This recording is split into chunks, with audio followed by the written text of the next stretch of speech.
The laughter cut through the quiet hum of the diner like a blade. "Where'd you dig those up, old man?" "A junkyard," the young waitress sneered, eyes fixed on the tarnished dog tags resting on the chest of a man whose hands trembled slightly as he folded his napkin. The insult hung in the air, daring someone to challenge it.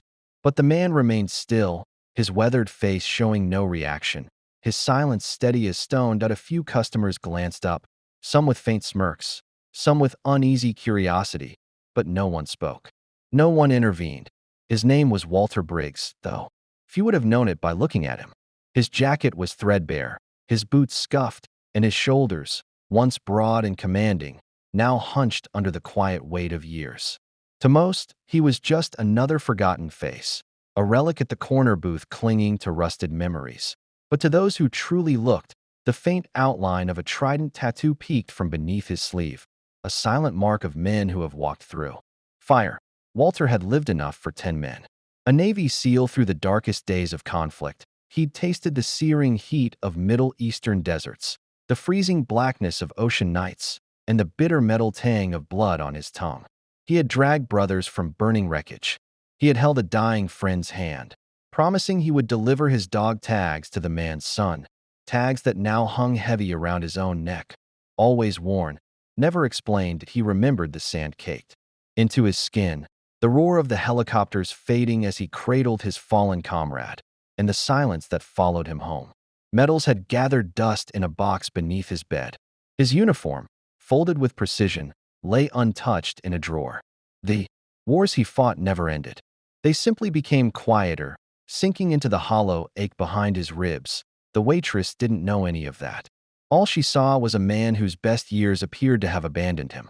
And that made him, in her eyes, safe to mock. "Didn't think they handed out those tags for surviving bingo night," she added, tossing the menu onto his table with a smirk. Still, Walter said nothing. His fingers brushed over the tags, the edges worn smooth by time.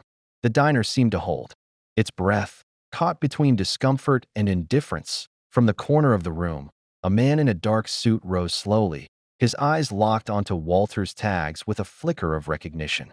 His gait was deliberate, each step carrying the weight of unsaid things. He stopped at Walter's table, his voice quiet but commanding.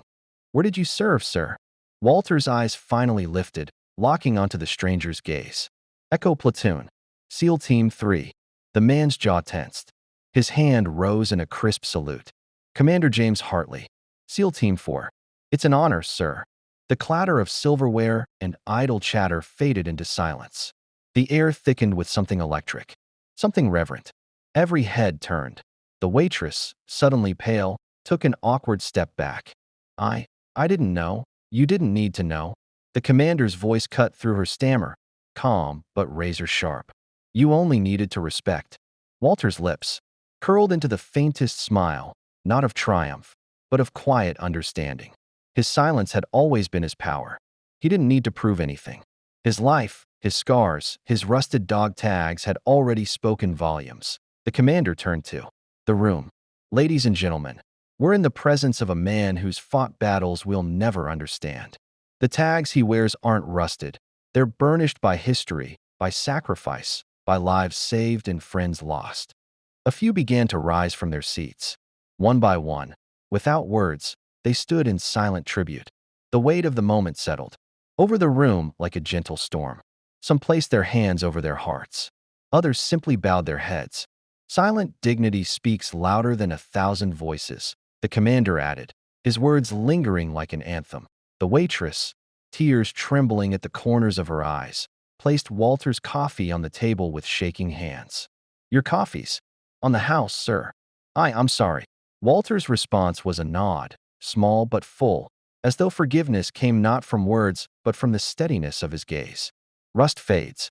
Honor doesn't," the commander said softly, more to himself than anyone else. Before he, too, took his leave, Walter folded his napkin, slipped the tags beneath his shirt, and rose slowly, the burden a little lighter now.